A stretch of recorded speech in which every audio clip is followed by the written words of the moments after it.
Welcome to today's Tuesday topic. Today is Transgender Healthcare Barriers and Best Practices, brought to us by the CNHP's Board of Diversity, Equity, and Inclusion. Today on our panel, we have Shel Myers, who's an MFT student and a member of the Board of Diversity, Equity, and Inclusion. Dr. Kristen Jordal, who's the head of the Couple and Family Therapy Program. And Casey Wuebbling, who is a alum from the Creative Arts Therapy, Art Therapy program, and currently working at, well, I'll let him tell us where he's currently working. Shel, take it away. Casey uses they, them pronouns. Thank you, Shel. But my name is Shel. And I also use they, them pronouns. And I just want to take a moment to express my gratitude for everyone being present here today that's here. This is a really difficult time for a lot of different people. And I just really appreciate that y'all are present for this. And I also want to give the opportunity, as this is going on, if people want to talk about how they're doing or how things have been impacting them, to give them the opportunity to use the chat or have the opportunity to unmute yourself and talk. This does not have to go the way it was set up. I set it up like a week ago when things were not the way they are right now. So again, thank you all for being here, especially Casey and Dr. Jordal. And before I get started, I did want to just take a moment to acknowledge the uprisings that are happening in the US and in Philadelphia. I want to acknowledge the anger and the grief and exhaustion that Black people are experiencing in response to racism and state-sanctioned violence. And I want to specifically call attention to the systemic discrimination and violence perpetrated against Black trans people. Nina Pop and Tony McDade are two of the too many Black people and Black trans people specifically that have recently lost their lives to violence. Tony McDade, after being shot and killed by the police, was misgendered by news sources that were reporting on his murder. So the conversations we're having about trans people are in fact affecting Black people and Black trans people. It's the beginning of Pride Month, and I would be remiss to not acknowledge that the first Pride was a riot. Black trans people have done the work and continue to do the work of organizing grassroots community support and protests, while experiencing some of the worst systemic health disparities and discrimination. Black trans people have paved the way for much of the rights with which queer and trans people are privileged. As healthcare providers, particularly my fellow white healthcare providers, it is important to acknowledge the ways we are actively ensuring that Black lives matter by working on acknowledging and combating our own racism, educating ourselves about health disparities, and taking extra time and energy to make sure our Black clients are fully seen and heard at all levels of healthcare. So as we go along, if you have questions or have thoughts or feelings that you want to bring up, there is the chat. You can raise your hand, I think, also. But I will just continue this PowerPoint as I set it up. The panelists that we have today, Hazel Edwards was not able to attend. I'm gonna read her bio anyways because she's really amazing. She's a trans community advocate and the coordinator of the Bryson Institute at the Attic Youth Center. She conducts research and analyzes data to improve the school climate for transgender and gender nonconforming students in the Philadelphia School District. Hazel has trained teachers on best practices for working with LGBTQ students and has co-authored Philadelphia School District's policy on transgender and gender nonconforming youth. She has won local and national awards, including the National LGBTQ Task Force Youth Leadership Award the keynote speaker for Philadelphia Trans March 2016, the Girls Rock Philly 2016 Philly Rising Award, the Youth Rising Star Award at Philadelphia Trans March 2015, and Youth Grand Marshal for the 2014 Philadelphia Pride Parade. I'm also very grateful that in this difficult time that Dr. Jordal and Casey Wuebbling are here with us. Dr. Jordal is the interim chair and associate clinical professor at the Department of Counseling and Family Therapy, as well as the coordinator of student experiential learning via the Center of Interdisciplinary Clinical Simulation and Practice at Drexel. His research agenda includes the use of mixed methodology and encompasses LGBT and mixed orientation relationships, marital commitment, and behavioral health outcomes. Dr. Jordal is a licensed marriage and family therapist in the state of Pennsylvania and has been clinically active for 13 years across a variety of university, agency, and hospital-based settings, including the Department of Pediatric Adolescent Medicine at the University of California at San Diego, the Family Therapy Center at the University of Oregon, and the Marriage and Family Counseling Service in Rock Island, Illinois. He has a private practice in Center City. Mix Casey Wuebbling is a licensed professional counselor and board-certified art therapist working at Mosaic Medical Center at AIDS Care Group. As a staff therapist, they provide individual and group psychotherapy to members of the LGBTQ community and persons living with opioid use disorder. Casey works from a relational perspective, emphasizing the importance of trust, respect, and authenticity in the therapeutic relationship. In addition to their clinical work, Casey is an adjunct faculty in the art therapy departments of Drexel and Temple University. And I'm Shell. I use they, them pronouns, and I am getting a master's in family therapy over the span of 4 years. And I'm also a board member of the Board of Diversity, Equity, and Inclusion. And I want to thank Dr. Carey also for her support in this panel. So I want to give some definitions just to have some kind of groundwork in talking about sex, gender, and gender identity. These were just ones I came up with at Planned Parenthood. And these are all definitions that are constantly changing and constantly in different uses in different spaces. So these are the ones we're going to use here. Sex is a label that's usually first given by a doctor based upon the genes, hormones, and body parts like genitals you're born with. It goes on your birth certificate and describes your body as female or male.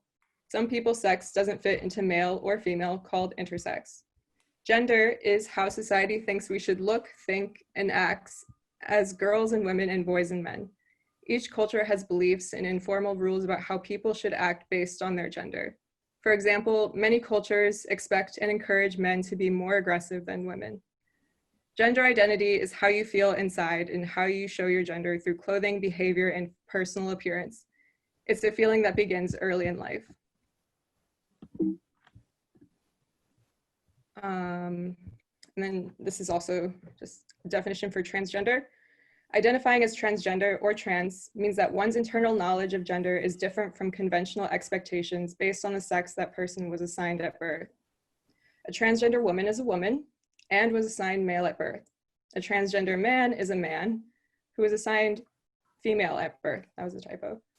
Trans is an umbrella term that can also describe someone who identifies as a gender other than woman or man, such as non-binary, genderqueer, gender fluid, etc. So for this panel, I called it transgender healthcare, which ostensibly is an umbrella term. For some people who identify as non-binary, they might not identify as transgender. So truly this should be called the transgender and non-binary healthcare panel. Non-binary is an umbrella term to describe any gender identity that does not fit into the gender binary of male and female. Non-binary gender, also sometimes referred to as genderqueer people, may, for example, identify as having no gender, fall on a gender spectrum somewhere between male and female, or identify as totally outside binary gender identities. Some people who identify as non-binary identify as trans, while others do not. It is important to recognize and respect the terms someone uses to describe their own identity. And then finally, cisgender. Someone who is cisgender, someone whose gender identity fits conventional expectations based on that person's assigned sex at birth. So a cisgender woman is a woman who was assigned female at birth. A cisgender man is a man who was assigned male at birth. So just general questions that I want to pose to Casey and Dr. Jordal. What are some barriers to healthcare for transgender people? And are there more barriers for some trans people than others? Casey, if you want to start. I think I took some time to answer this question pretty thoroughly. However, I think that obviously there are barriers for all people in terms of accessing healthcare, but transgender identified individuals tend to have a disproportionate impact of barriers, such as accessing care from competent clinicians.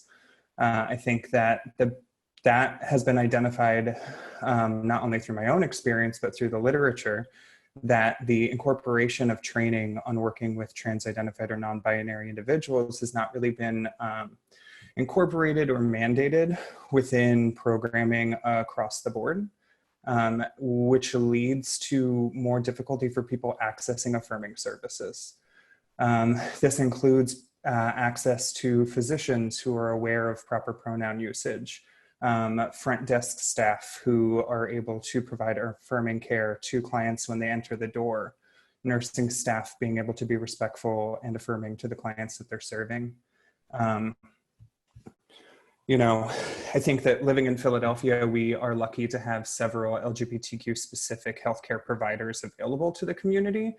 However, the majority of the country does not have these opportunities, especially in more rural areas, in which I have heard countless accounts from clients who live even as close as South Jersey reporting that they don't feel heard or respected by providers that they're reaching out to.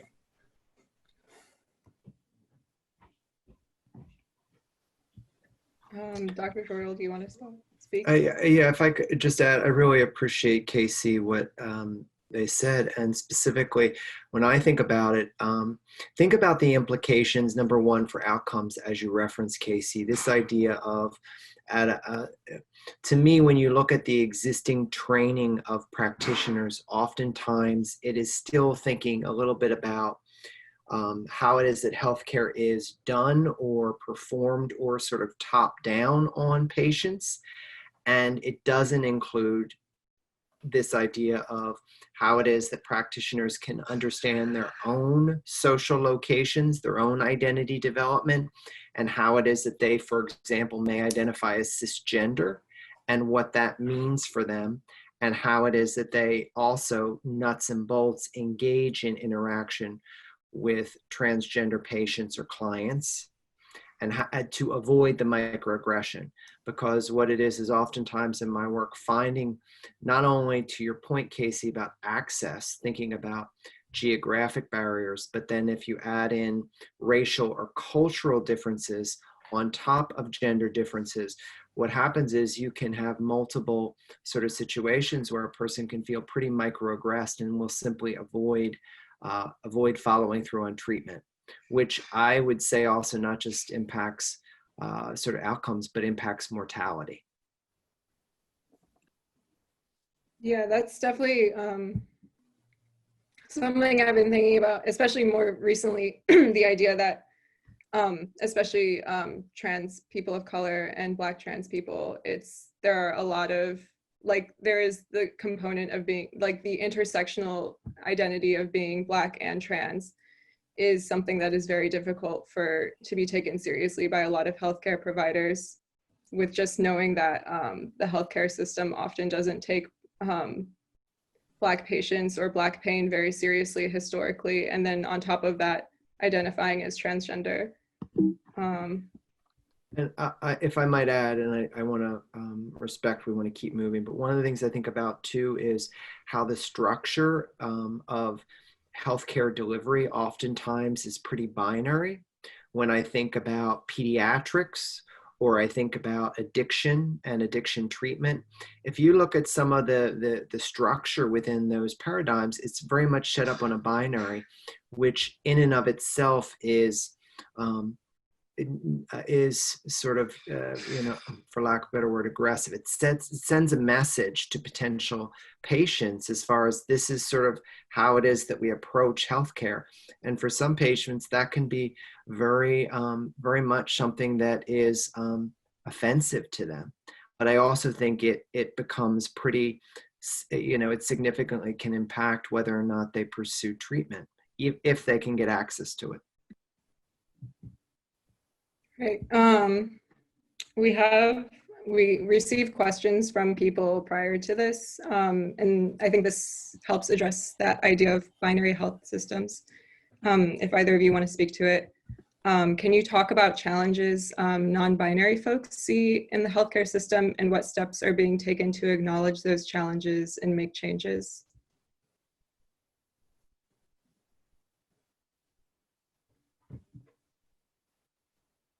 I guess I'll take the lead again this time. Thank you. No problem. I think that from personal experience, barriers that I have witnessed have included respect for proper pronoun use, which can be difficult, I think, within the way that healthcare institutions have been developed so far. I think specifically about communication amongst staff and integration of this within like electronic health records is something that still needs a lot of work or needs to be improved upon from a structural level to provide more affirming care to non-binary individuals when they come in for treatment. I do not have like current research, but I'm imagining that the same disparities that we see towards trans-identified individuals not accessing care due to concerns about microaggressions would probably fall into the same boat in this situation as well.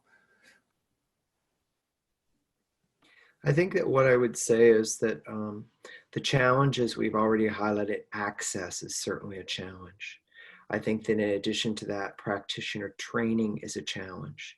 I think that on top of that, infrastructure, thinking about how it is, whether it's an electronic medical record, an individual's forms, assessments, how it is that, sort of paperwork, can be more inclusive. All of that to me, is, indicative of the different levels of challenge here. I think that what's happening as far as how are we acknowledging them, I think that it still remains in its infancy. I think to Casey's point, you have areas of the US where there are a number of different practitioners. Maybe it's individuals who do transgender sexual reassignment surgery or SRS. Maybe it's individuals who also are have a higher level of training and competency, and so they have a practice dedicated to clients who may be transgender or gender non-binary. I think that it is regional, and within those regions, including Philadelphia, there are pockets of individuals who I think are working in the community. They include health practitioners, but they also include community members, in different types of roles.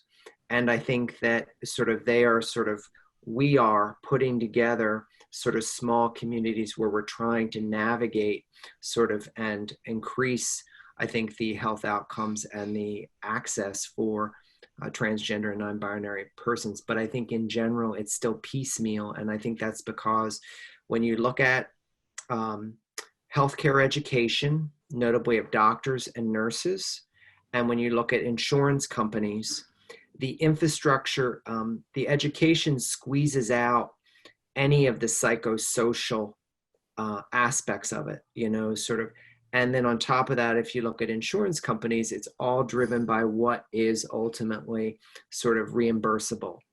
And I think that oftentimes the types of for lack of a word, diagnoses that may come up for a client who may be transgender and non-binary, it's not included. It's not necessarily reimbursable. So on a number of levels, there's some pretty heavy structural changes that are needed in order to promote, I think, more inclusive healthcare.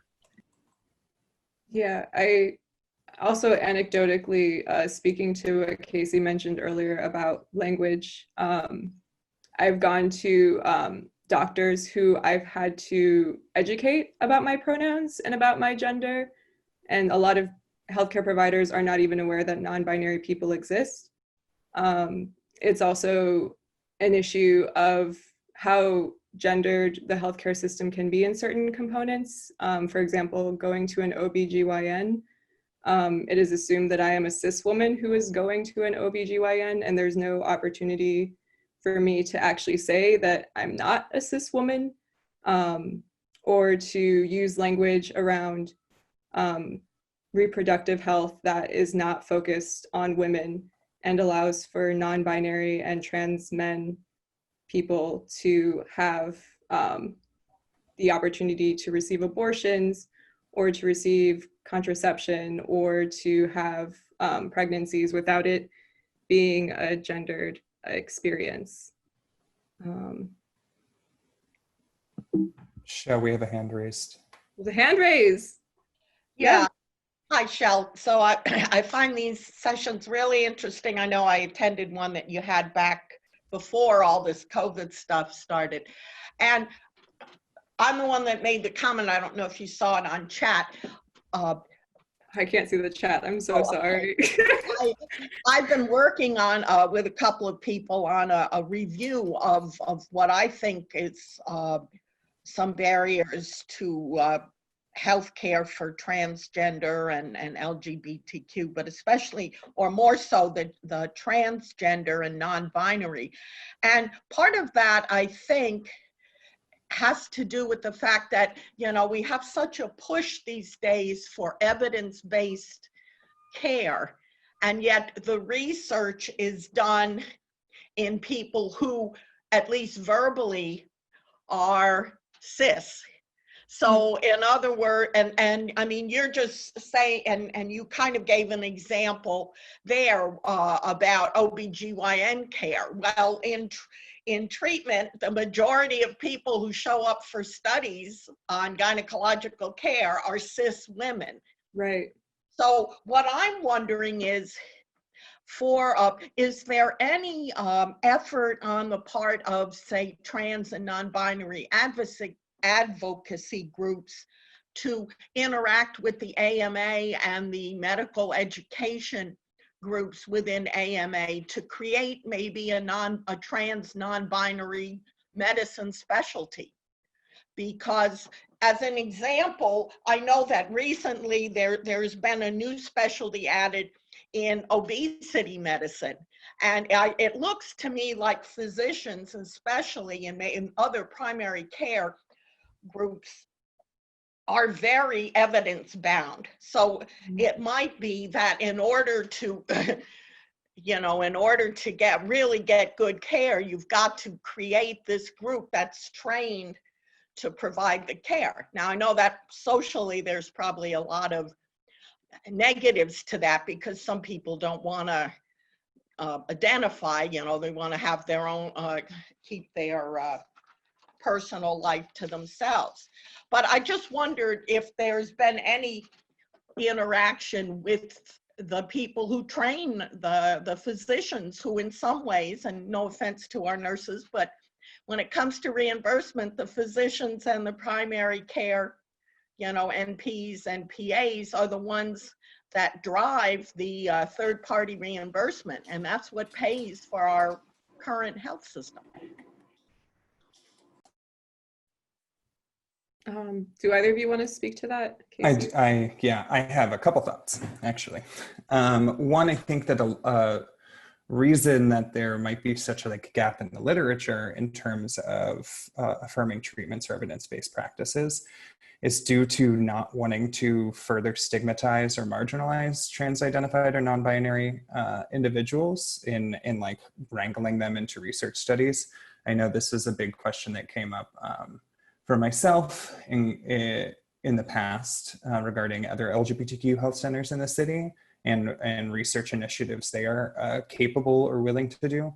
However, there are organizations that are available to provide educational resources such as WPATH, It's an organization that was put together to provide evidence-based practices for interdisciplinary teams. They have a lot of continued education modules developed into their programming and are trying to keep things on track in terms of keeping providers and educators up to date on language usage and the best evidence-based practices or gold standard treatments that are available right now.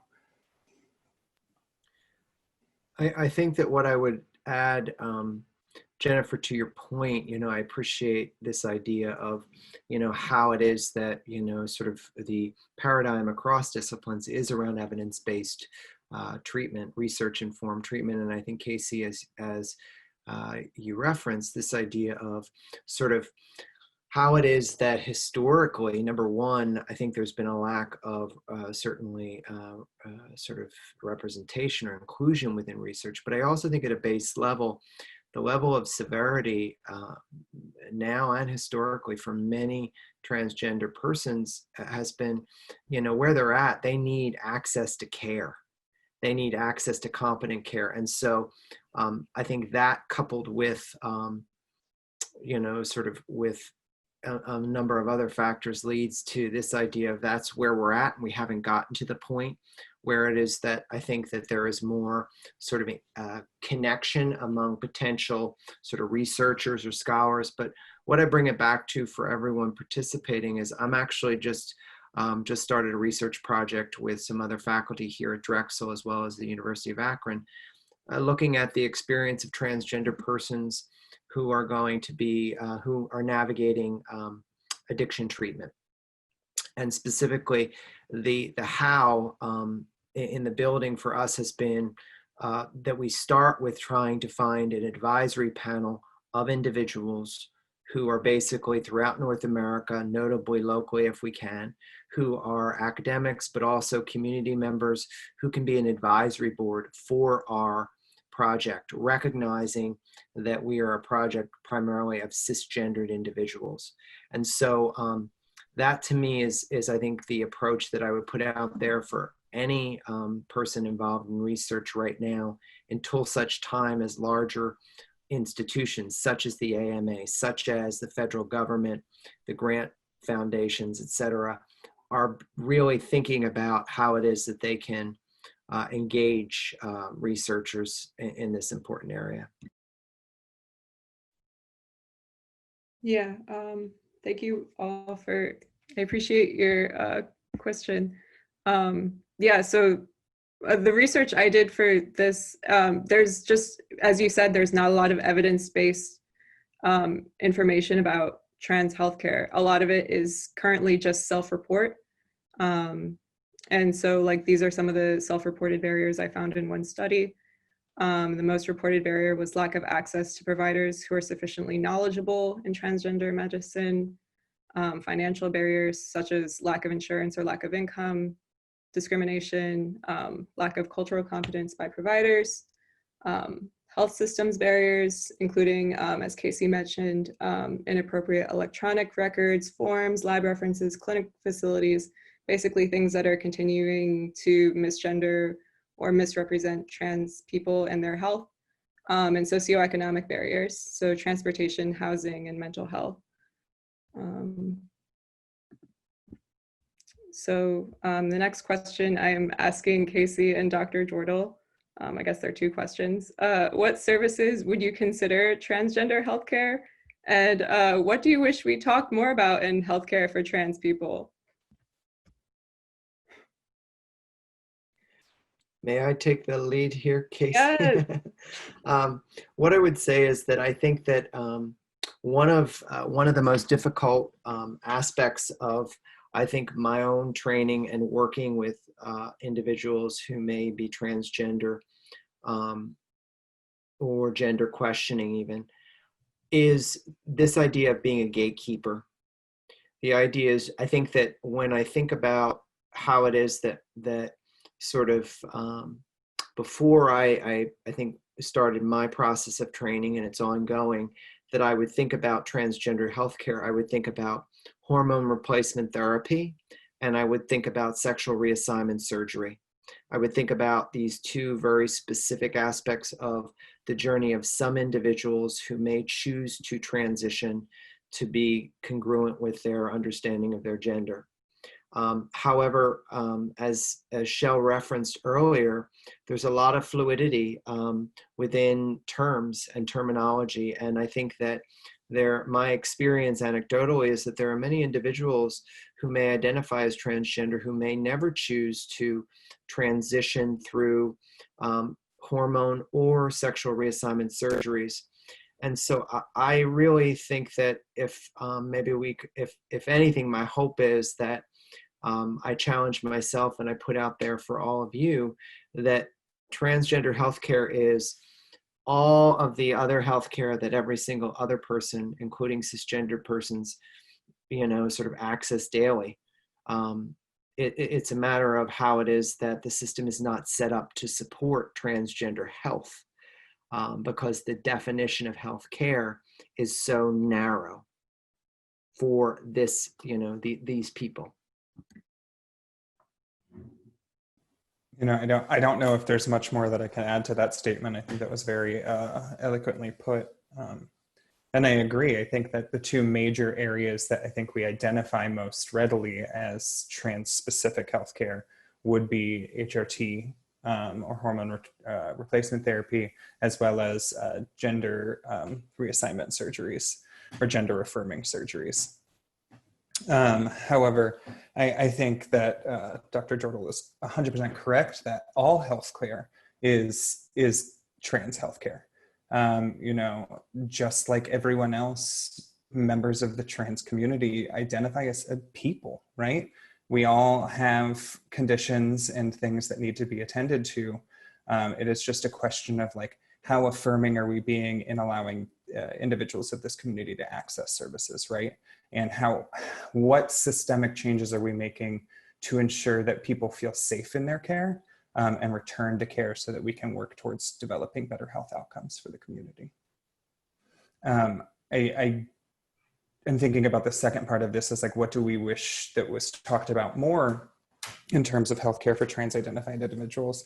And I think that is the simple humanity of that, right? Is that I wish that more people would take some time to not other or marginalize this group further, and rather recognize that these are members of our community and that they deserve the same respect that anyone else who's coming in for a medical procedure deserves. May I add on to that, Michelle and Casey? The other thing, thinking about that second question, is that, and if you look at some of the research literature, but I also think I pull for myself a lot from my experience with clients.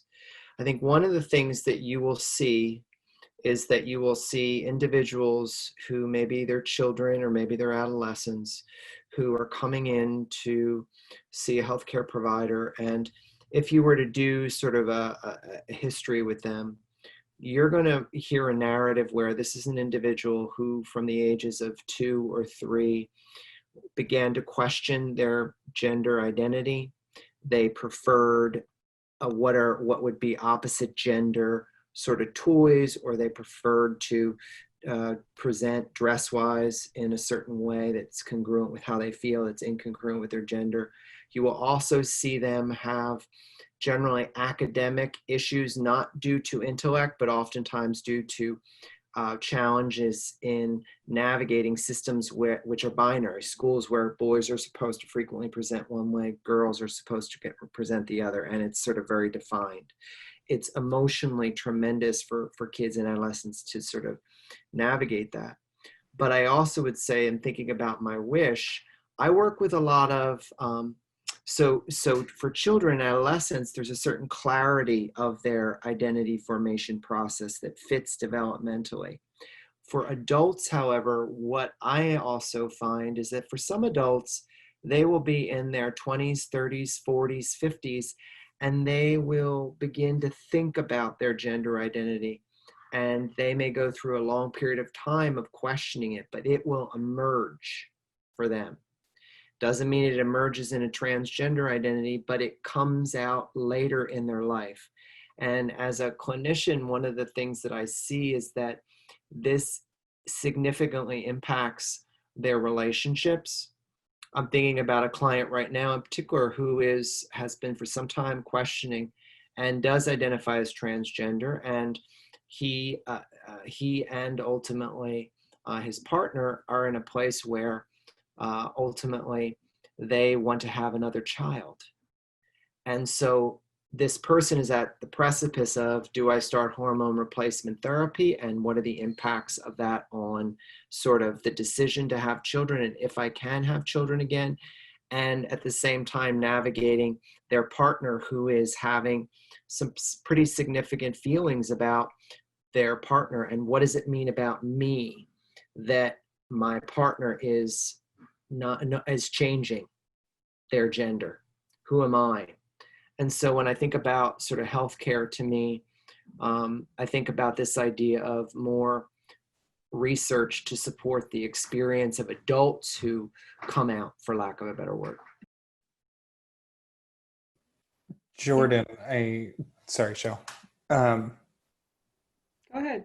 I have two things. One, I want to apologize for my misuse of language in terms of reassignment surgery, as that's not the correct terminology. And I think it speaks to the fluidity and like ever evolving language that comes with working with this community. Second, like I want to take a second and like highlight what Dr. Jordal just said about the experience of children who might be exploring their gender identity or might have this incongruence between their gender assigned at birth versus their gender identity, and how this is a traumatic experience, right? And that these other symptoms that we might see exhibited are coming from this like lack of safety or this lack of security in this sense of self, right? And being surrounded by a world that is so binary and causing them to feel, for lack of a better term, unsafe in the spaces in which they exist, right? And how taking time to, address these concerns from a pediatric level might have some benefit as well. Just a thought. Yeah, my thought as I was listening to both of you talk was the idea specifically of my wish of trans people living in a cisgender society, and that being more the framework than this is a trans person who has trans problems. Like the specific experience of being cisgender, of being trans or non-binary in a cisgender world, having relationships with cisgender people can be very traumatic and is in itself something that should be acknowledged, especially by mental health practitioners. And here's another question that we got from the audience. How can individuals who work in spaces not necessarily designed to meet the needs of the trans community work to meet the diverse healthcare needs of this population? For instance, those working in spaces focused on substance use rather than primary care, etc. I don't know if either of you want to talk about substance use and trans populations. I'm happy to sort of take a stab at this one.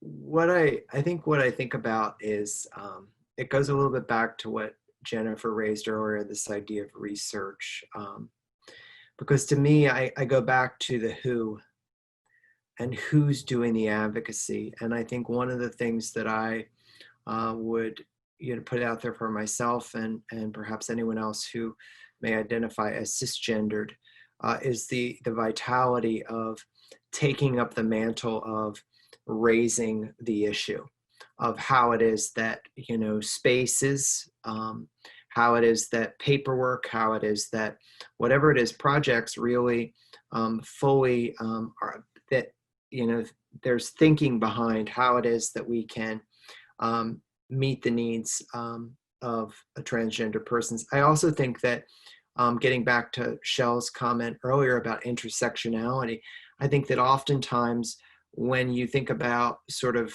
identity, there's intersections. And so some of the issues that an individual who's transgender may be navigating are also issues that individuals of color may be navigating, or individuals who may be of lower socioeconomic status. And so what I would say is that at a base level, this question for me is about efficacy.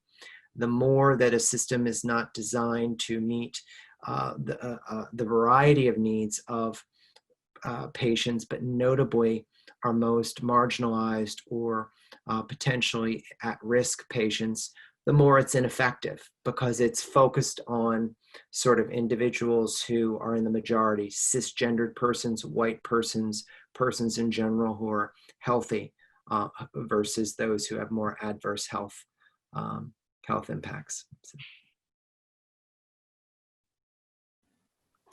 Casey, do you want to add? Or? Yes. So many thoughts right now.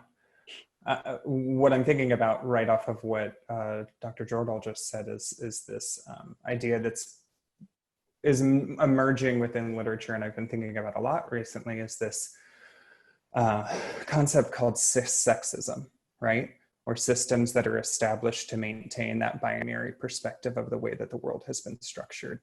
And what I feel like Dr. Jordal is leaning into is this idea that it would be beneficial for programming to kind of take some time to reflect on this and pull back from that, so that we are not continuing to engage in a system or a cycle that is oppressing or marginalizing these groups or individuals trying to access services, but addressing institutional or structural difficulties that are causing those individuals to feel unsafe, right? By maintaining this notion that cisgendered is correct and is the correct way of presenting to the world, and recognizing that this fluidity exists in all spaces, right? That, that no matter what setting that you're working in, that you can be doing work on your own to best accommodate or best meet the needs of the clients that you're working with in that moment. I primarily work in substance use treatment, and throughout my career, I have encountered many clients who identify as transgender, and I would not force them to conform to a treatment model that wasn't affirming for them, right? And in so address my interventions, my clinical skills accordingly to best meet the needs of the person that I'm working with and meet them in the moment.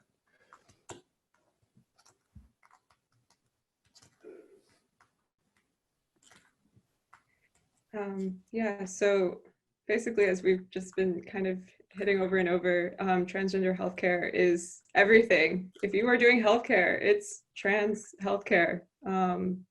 And so that includes basic physical exams, preventative care, STI testing, mental health, substance use. And then, as Dr. Jordal mentioned, it can include gender affirming medical interventions, but not all trans people are seeking out those medical interventions. And it's not safe to assume that just because you have a non-binary or trans client, that is what they are looking for. And some of those can look like hormone therapy, laser hair removal, surgeries, top surgery, or gender confirmation surgery or affirmation surgery. The next two questions I'm posing to Casey and Dr. Jordal are, what are small steps providers can take to make healthcare more accessible for trans people, and what are bigger steps?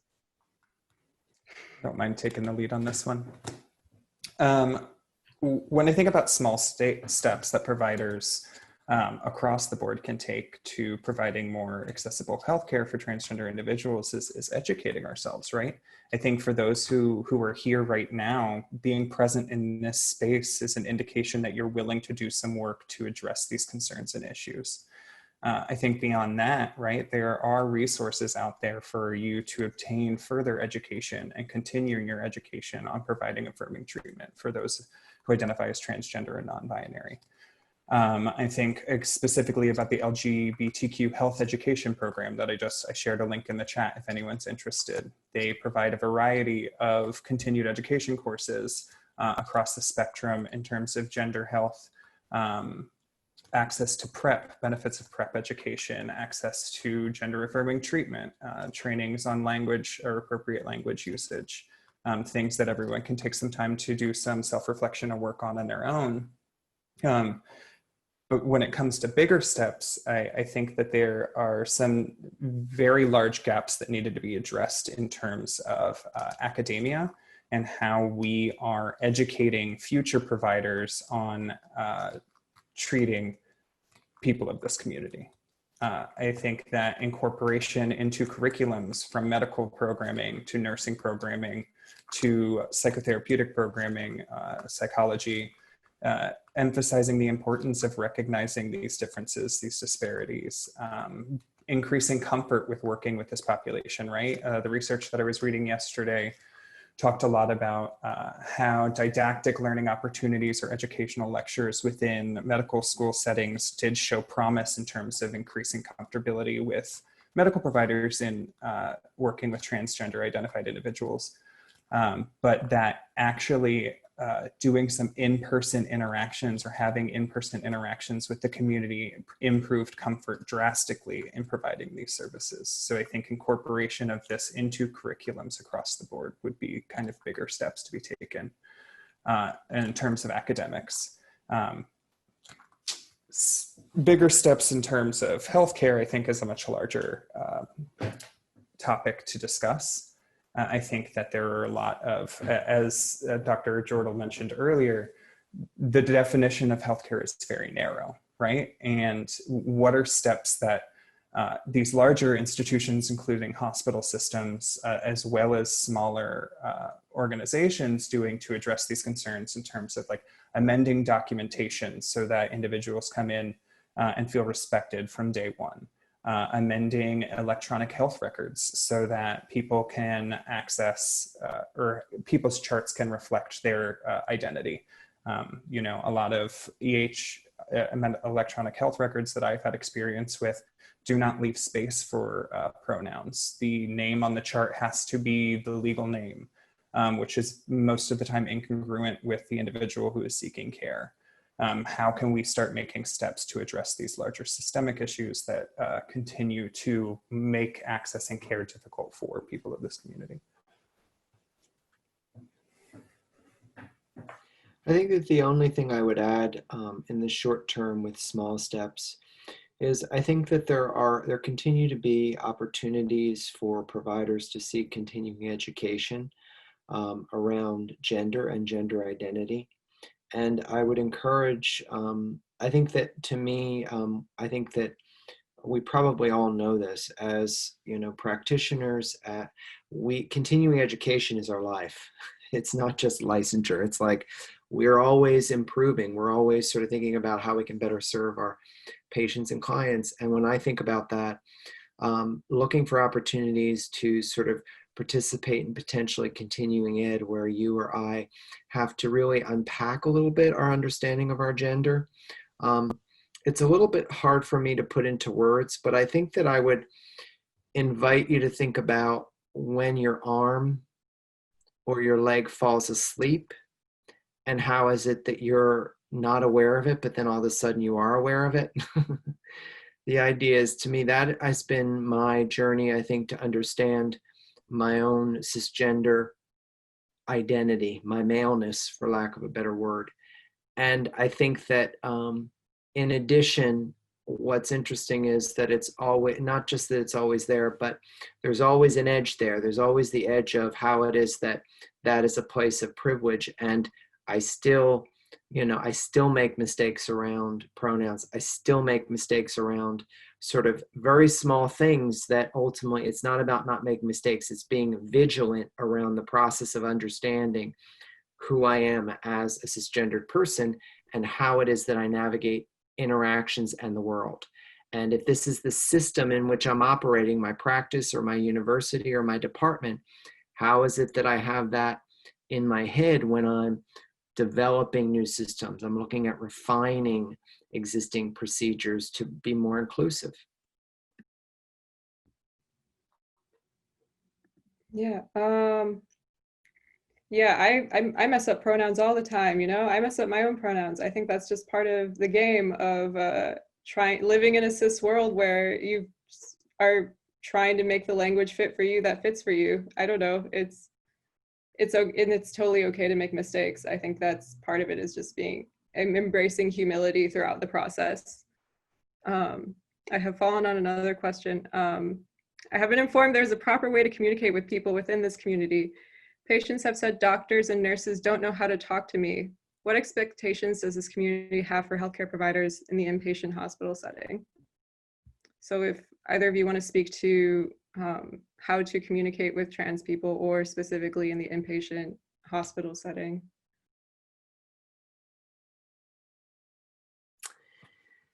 What I would say is I have not worked in an inpatient setting, and so what I would go back to at a base level is the intensity of the experience of an inpatient setting. I think that the likelihood is that any individual who is in an inpatient setting is likely in crisis, given how hard it is, honestly, to be in an inpatient setting, especially at the beginning. And I think that the words that come up for me are dignity. And I also think, how is it that within whatever structure or program that is in place, are there places of flexibility? The more inflexible or rigid that system is, the more likely I think that you're going to have a situation where patients will not be able to receive the care that they need, where patients may drop out. You may have other issues. And I think at a base level, one of the things that I imagine is that for a transgender person navigating an inpatient setting, not being able to present as they want to present, with the clothing they want to wear, or with makeup, or whatever it is that they need. For example, I think about clients who may want to bind themselves to present as male in the way that they feel congruent. If that is not allowable, you're going to have individuals who potentially sort of become very agitated, are what we consider treatment non-compliant. But that's not because of them. It's because the system is not set up to give them the support they need emotionally to be able to navigate their own treatment. Do you have anything to say, Casey, or you want to keep going? I don't have much to add to that beyond just, respect, I think, is what these patients are looking for. The same respect that you would give to anyone else that you're serving in terms of honoring their identity. I think I agree with Dr. Jordal in the fact that, like, being attuned to the mental health of these patients while they're going through inpatient treatment is of the utmost importance, and providing the necessary support to manage that. I would just add one more thing, just thinking about this question. I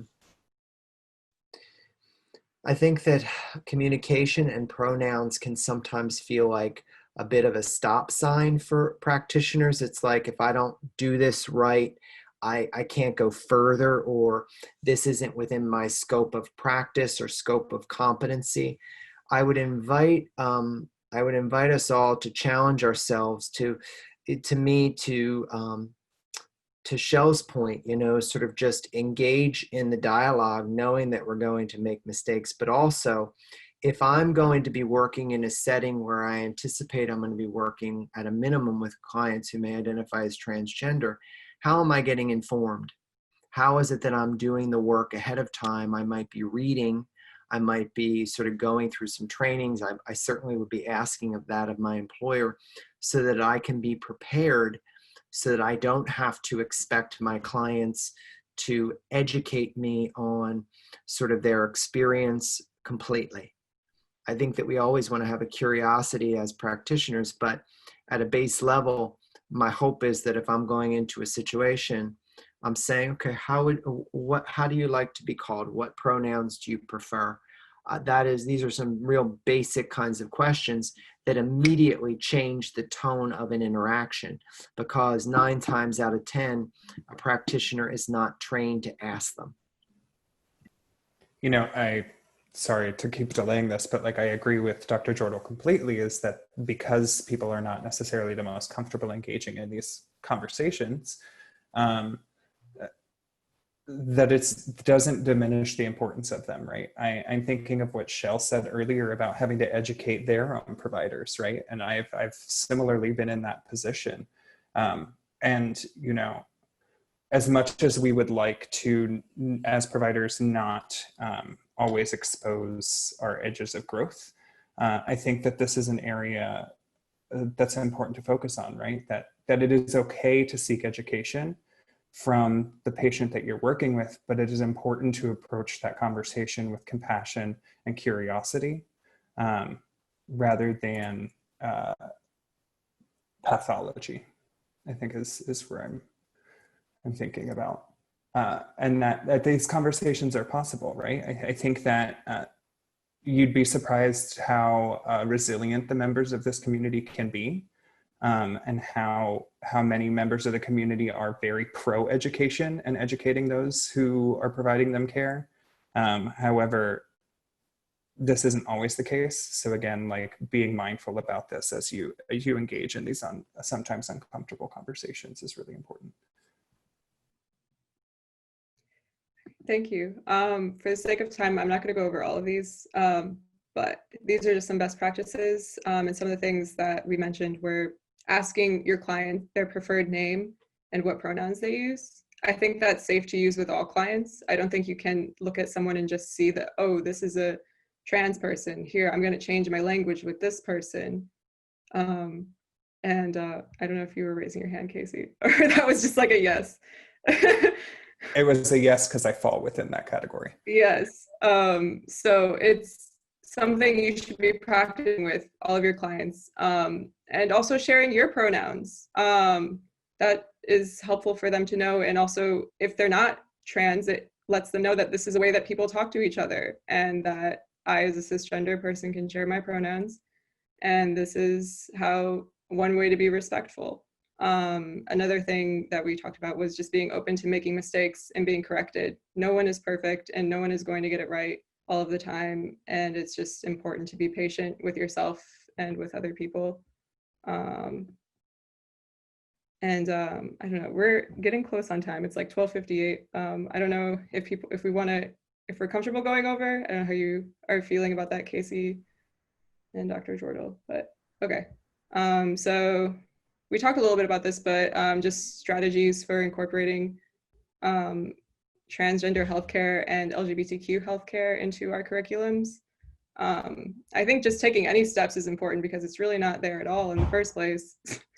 I don't know if either of you want to speak to that more, but. I think that what I would say here is, I think that and I think Casey referenced this earlier, but there's a tremendous opportunity, I think, to think about interprofessional education. I think recently, in the last few years, I completed a postgraduate certificate at Widener University in transgender healthcare.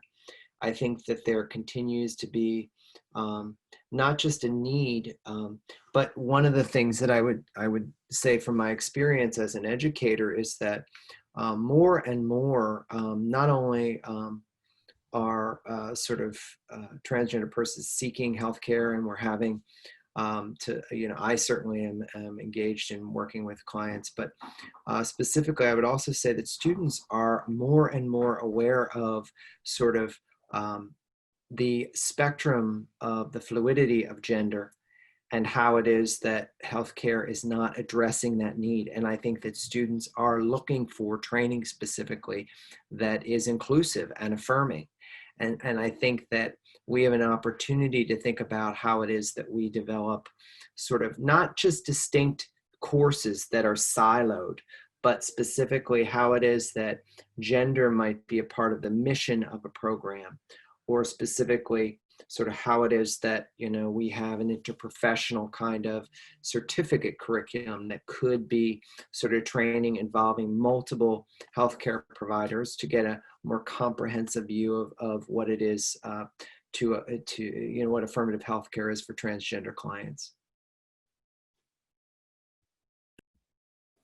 I'm thinking about the I'm sitting here thinking about what Dr. Jordal just said about potential like interdisciplinary curriculums and how wonderful that would be to engage in these critical discussions with more than just people who are within your own professional circles. Beyond like larger institutional changes to curriculum, I'm thinking of ways that I've incorporated this into the courses that I've taught, right? The same way that I mentioned in the chat a second ago about how sharing your own pronouns can potentially flag to an individual that they might be safer, or at least work is being done to address these concerns within their spaces. This can easily be done within the classroom setting as well, right? First day introductions, sharing pronouns, sharing that you want people to feel respected in the space, you know, correcting ourselves when we're engaging in teaching.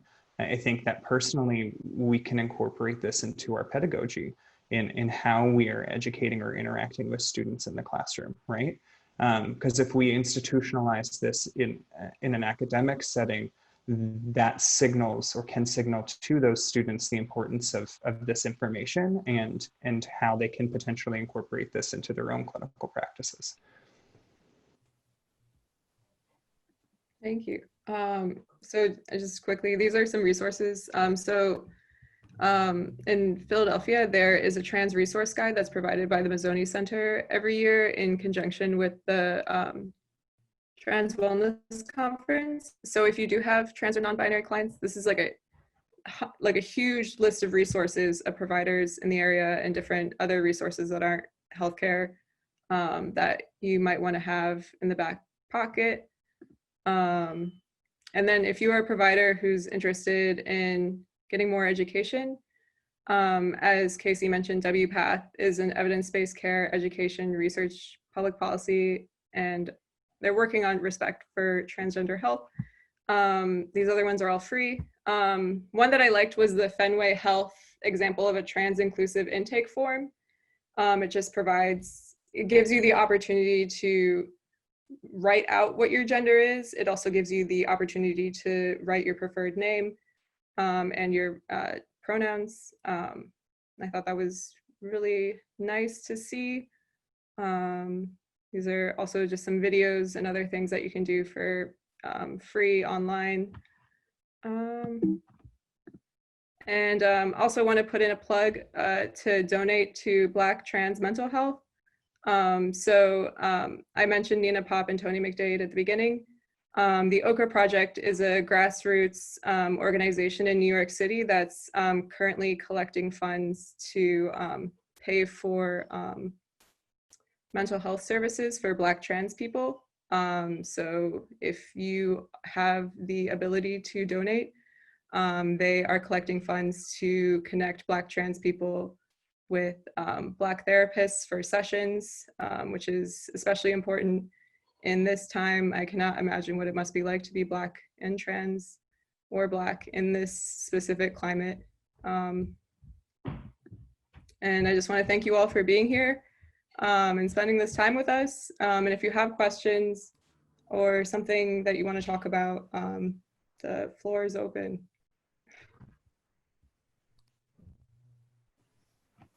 Shell, I'm wondering if I can make a shameless plug. Yes, no shame here. Something that is not in the current Mazzoni Trans Resource Guide is the clinic that I am currently working at, Mosaic Medical Center, which is an integrative LGBTQ health center in Delaware County, located in Sharon Hill. We just opened this past October and are currently accepting new patients. As an integrative health center, we provide primary care, mental health care support, psychiatric support for anyone who identifies as a member of the LGBTQ community. That's it. Thank you.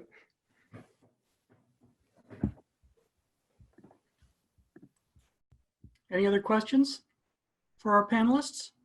Thank you all for your wonderful insight and presentation. It was really a very informative session, and I would like to apologize for misgendering you at the jump there, Shell. I apologize, and Casey as well. Thank you so much. Be looking for this on the Tuesday topics page. We post this to our YouTube channel. And if you have additional questions, please write to tuesdaytopics@drexel.edu, and we'll get back to you and get you the resources you need. Thank you so much. Thank you all for coming. Thank you. Thank you, Shell, for your leadership here. And thank you all for coming. Thank you for having us for this presentation. Thank you, everyone.